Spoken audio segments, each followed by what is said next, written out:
Hello friends. जो Delhi university का question paper चल रहा था अभी तक, पार्ट 1 पार्ट 2 पार्ट 3, वैसे अब इसका कंटिन्यू हम आगे करते हैं पार्ट 4 में।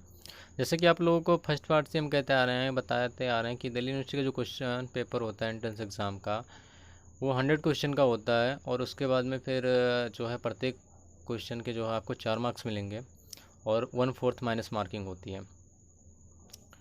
और इसमें जो करेक्ट आंसर दे रखा है वो करेक्ट आंसर नहीं है, जो मैं आपको करेक्ट आंसर बता रहा हूँ वही करेक्ट आंसर है, क्योंकि ये क्वेश्चन पेपर एनटीए के साइट से डाउनलोड किया मैंने।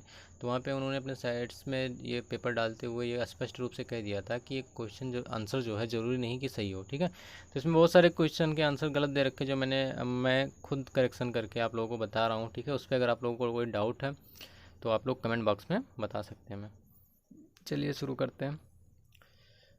उदित उदयगिर मंच पर रघुवर बाल पतंग, विकसेव संत सरोज वन हर्षे लोचन भृंग, ठीक है। यहाँ पे 4 ऑप्शन दे रखा है। पहला ऑप्शन यह रूपक है, सेकंड ऑप्शन इनमें से कोई नहीं, थर्ड ऑप्शन है यह वक्रोक्त है और फोर्थ ऑप्शन है यह उपमा है। तो इसमें से जो है पहला ऑप्शन आपका सही है, यह रूपक है, ठीक है। उसके बाद में फिर है क्वेश्चन नंबर 77। मातु पिता जग जाय तजो, विधियु न लिखियो कुछ भाल भलाई, यह उक्ति किस रचनाकार की है, ठीक है।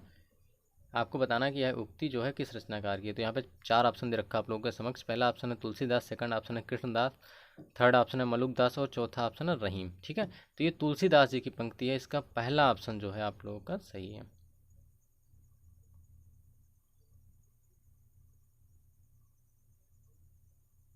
उसके बाद में क्वेश्चन नंबर 78।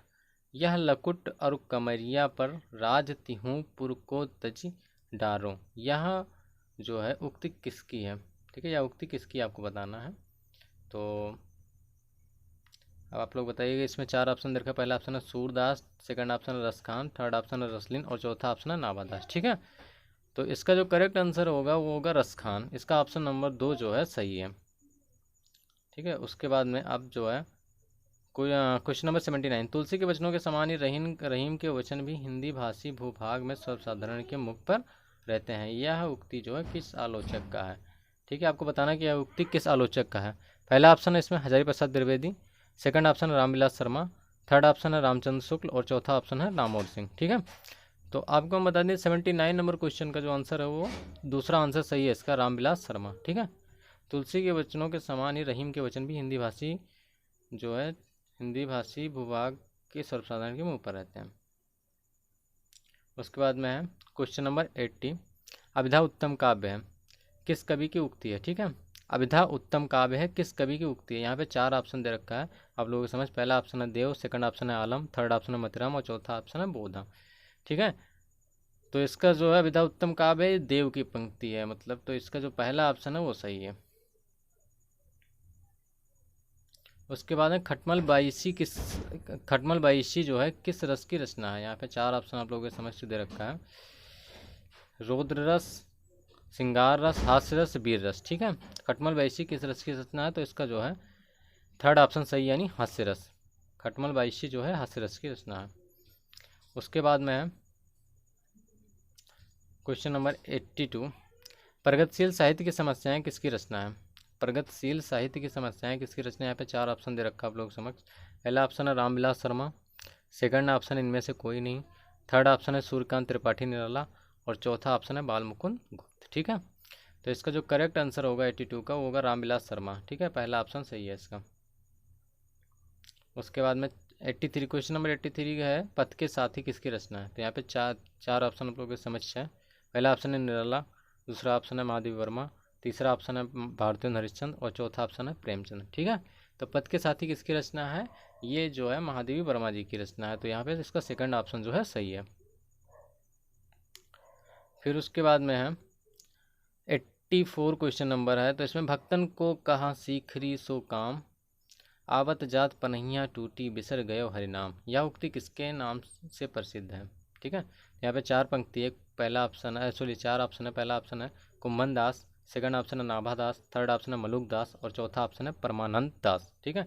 तो इसका जो पहला ऑप्शन जो है सही है, यानी ये कुंभन दास की पंक्ति मानी जाती है, ठीक है। उसके बाद में है 85 क्वेश्चन नंबर 85। मेरी यूरोप यात्रा किसका यात्रा वृत्तांत है? तो यहाँ पे मेरी यूरोप यात्रा किसका यात्रा वृत्तांत, यहाँ पे 4 ऑप्शन है।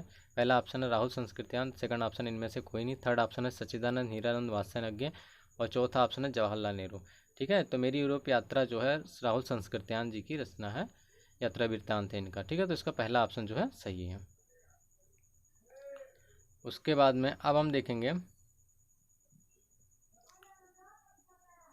शकुना 86, क्वेश्चन नंबर 86, शकुंतला नाटक किसका लिखा हुआ है? तो यहाँ पे 4 ऑप्शन है। पहला ऑप्शन है राजा लक्ष्मण सिंह, सेकंड ऑप्शन है मोहन राकेश, थर्ड ऑप्शन है शिव प्रसाद सितारे हिंद और चौथा ऑप्शन है अमृतलाल नागर। ठीक है, तो शकुंतला नाटक जो है ये लिखा गया था राजा लक्ष्मण सिंह द्वारा। ठीक है, तो इसका पहला ऑप्शन जो है सही है। ठीक है, उसके बाद में है क्वेश्चन नंबर 86, अपभ्रंश को पुरानी हिंदी ही कहना चाहिए, ऐसा किस रचनाकार का मानना था? अपभ्रंश को पुरानी हिंदी ही कहना चाहिए, ऐसा किस रचनाकार का मानना था? तो यहाँ पे 4 ऑप्शन है। पहला ऑप्शन है हजारी प्रसाद द्विवेदी, सेकंड ऑप्शन है इनमें से कोई नहीं, तीसरा ऑप्शन है रामचंद्र शुक्ल और चौथा ऑप्शन है चंद्र शर्मा गुलेरी। ठीक है, तो इसका जो चौथा ऑप्शन सही है, यानी चंद्र शर्मा गुलेरी ने कहा था। क्वेश्चन नंबर 88, संपत्ति शास्त्र के रचनाकार हैं? तो यहाँ पे 4 ऑप्शन आप लोगों के समक्ष है। पहला ऑप्शन है महावीर प्रसाद द्विवेदी, सेकंड ऑप्शन इनमें से कोई नहीं, थर्ड ऑप्शन है दादाभाई नौरोजी और चौथा ऑप्शन है कार्तिक प्रसाद खत्री। ठीक है, तो संपत्ति शास्त्र जो है ये पहला ऑप्शन इसका सही है, महादेवी वर्मा जी का है, अरे सॉरी महावीर प्रसाद द्विवेदी जी का है, सॉरी। उसके बाद में है इसका जो है क्वेश्चन नंबर 89 का, साकी संप्रदाय के प्रवर्तक कौन थे? तो यहाँ पे 4 ऑप्शन है स्वामी हरिदास, दूसरा ऑप्शन है नंददास, तीसरा ऑप्शन है नगरीदास और चौथा है दामोदर दास। ठीक है, तो साकी संप्रदाय के जो प्रवर्तक थे स्वामी हरदास थे, तो इसका पहला ऑप्शन जो है सही है। उसके बाद में क्वेश्चन नंबर 90 है, अलंकार के किस भेद के अंतर्गत छेका अनुप्रास अलंकार आता है? ठीक है, अलंकार के किस भेद के अंतर्गत जो है छेका अनुप्रास अलंकार आता है? तो यहाँ पे 4 ऑप्शन दे रखा है आप लोग समक्ष, इनमें से कोई नहीं, शब्द अलंकार, अर्थ अलंकार, उभय अलंकार। ठीक है, तो ये जो है शब्द अलंकार जो छेका अनुप्रास है जो अलंकार के शब्द अलंकार के भेद में आता है, तो इसका ऑप्शन नंबर सेकंड सही है आपका। ठीक है, फिर है कवितावली। कवितावली किसकी रचना है? यहाँ पे 4 ऑप्शन है, नाभादास, तुलसीदास, केशवदास और छीत स्वामी। ठीक है, तो कवितावली किसकी रचना? तो यहाँ पे इसका सेकंड ऑप्शन सही है, तुलसीदास जी की रचना है। ठीक है, उसके बाद में फिर हिततरंगिणी के रचनाकार हैं। ठीक है, हिततरंगिणी के रचनाकार यहाँ पे 4 ऑप्शन है। पहला ऑप्शन नरोत्तम दास, सेकंड ऑप्शन है केशव दास, तीसरा ऑप्शन है कृपाराम और चौथा ऑप्शन है बलभद्र मिश्र। ठीक है, तो इसका जो थर्ड ऑप्शन सही है कृपाराम। उसके बाद में जो है क्वेश्चन नंबर 93, इस प्रकार 10वीं से 14वीं शताब्दी का काल जिसे हिंदी का आदिकाल कहते हैं, भाषा की दृष्टि से अपभ्रंश का ही बढ़ाव है या उक्ति है? तो यहाँ पे 4 ऑप्शन दे रखा है। पहला ऑप्शन है रामचंद्र शुक्ल, सेकंड ऑप्शन है बहुत श्याम सुंदर दास, थर्ड ऑप्शन है हजारी प्रसाद द्विवेदी, चौथा ऑप्शन है प्रताप नारायण मिश्र। ठीक है, तो इसका जो करेक्ट आंसर होगा वो हजारी प्रसाद द्विवेदी हो गया। हजारी प्रसाद द्विवेदी ने ये पंक्ति कही थी, ये उक्ति कही थी। ठीक है, उसके बाद है नामवर सिंह के अनुसार नई कहानी आंदोलन की शुरुआत होती है। तो यहाँ पे 4 ऑप्शन है। पहला ऑप्शन है परिंदे से, सेकंड ऑप्शन लाल पान की बेगम से, तीसरा ऑप्शन है हंसा जाए अकेली और किनारे से किनारे तक। तो इसमें जो है नामवर सिंह के अनुसार अगर माना जाए तो परिंदे के अनुसार माना जाता है, तो इसका पहला ऑप्शन जो है सही है। उसके बाद में है 95 क्वेश्चन नंबर, रासो रचनाओं में प्रमुख छंद कौन सा है? तो यहाँ पे 4 ऑप्शन है। पहला ऑप्शन चौपाई और घनश्री, सेकंड ऑप्शन है सोरठा, थर्ड ऑप्शन है दोहा और सोरठा और चौथा ऑप्शन छप्पे और दोहा। तो इसका जो है चौथा ऑप्शन सही है, छप्पे और दोहा। ठीक है, उसके बाद में फिर रानी केतकी कहानी के रचनाकार, रानी केतकी की कहानी के रचनाकार हैं। तो यहाँ पे 4 ऑप्शन है। पहला ऑप्शन है इंसा अल्लाह खां, सेकंड ऑप्शन है लल्लू लाल जी, तीसरा ऑप्शन है सदा सुखलाल और चौथा ऑप्शन है सदल मिश्र। ठीक है, तो रानी केतकी की कहानी के रचनाकार है, पहला ऑप्शन इसका सही है इंसा अल्लाह खां। उसके बाद में फिर 97 क्वेश्चन नंबर है, छायावाद किसकी आलोचना पुस्तक है? तो यहाँ पे 4 ऑप्शन दे रखा है। पहला ऑप्शन है मुक्ति बोस, सेकंड ऑप्शन है रामचंद्र शुक्ल, थर्ड ऑप्शन है रामविलास शर्मा और चौथा ऑप्शन है नामवर सिंह। तो छायावाद जो है ये नामवर सिंह जी की रचना है, तो इसका ऑप्शन नंबर 4 सही है। ठीक है, उसके बाद में है 11 वर्ष का समय किस विधा की रचना है? 11 वर्ष का समय किस विधा की रचना। यहाँ पे 4 ऑप्शन आप लोगों के समक्ष है। पहला ऑप्शन है नाटक, सेकंड ऑप्शन है कविता, थर्ड ऑप्शन है इनमें से कोई नहीं और चौथा ऑप्शन है कहानी। ठीक है, तो 11 वर्ष का जो समय है ये है कहानी। ये जो है 11 वर्ष का समय जो है कहानी है। उसके बाद में ये रामचंद्र शुक्ल जी की कहानी है।